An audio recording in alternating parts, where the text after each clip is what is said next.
Suatu hari kakak perempuan saya usia 33 tahun punya bawaan lahir pembuluh darah di otaknya tipis dan pada saat itu pecah terjadi perdarahan otak dan kakak saya koma.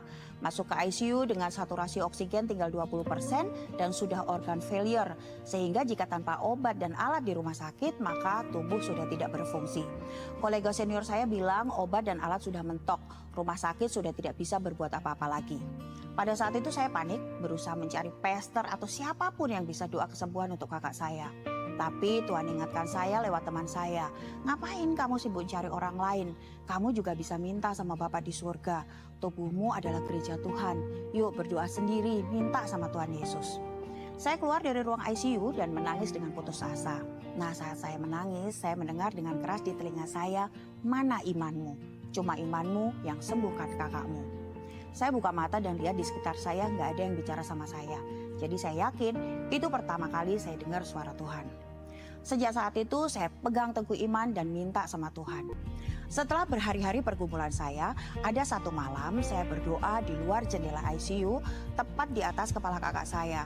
Saya angkat pujian dan saya berdoa dan saya bilang, Tuhan, aku punya Tuhan yang luar biasa, Tuhan yang hebat, Tuhan yang memampukan dan menjadikan yang mustahil itu jadi nyata. Aku tahu Tuhan bisa sembuhkan kakakku. Aku mohon perkenananmu ya Tuhan. Dan kembali Tuhan ajak saya bicara dan bertanya, kenapa aku harus sembuhkan kakakmu? Saya seperti bergining sama Tuhan. Saya bilang, kakak saya masih muda, masih belum menikah, belum merasakan jadi ibu seperti saya, belum berkeluarga. Perjalanan hidupnya masih panjang. Dan juga sejuta alasan saya bilang sama Tuhan. Dan saya janji, ini akan menjadi janji iman saya bersaksi atas namamu Tuhan.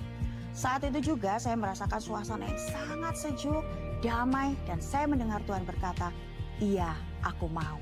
Dan besok paginya kakak saya sadar dari koma dan kondisi tubuhnya baik dan normal. Tapi karena kakak saya seharusnya dioperasi pasang klip di pembuluh darah otaknya supaya tidak bocor lagi dan itu tidak berhasil. Dokter bilang kakak saya hanya bisa bertahan 2 tahun saja dan ini jadi bom waktu.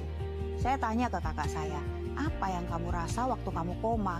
Dia jawab, aku ketemu Tuhan Yesus dek. Dan Tuhan bilang, bernafaslah dalam nafasku. Dan sekarang sudah 17 tahun berlalu, kakak saya masih hidup dan sudah menikah dan punya anak. Tuhan Yesus selalu tepat waktu dan tidak pernah ingkar janji. Sekian kesaksian saya, semoga kesaksian saya bisa memberkati jemaat semuanya.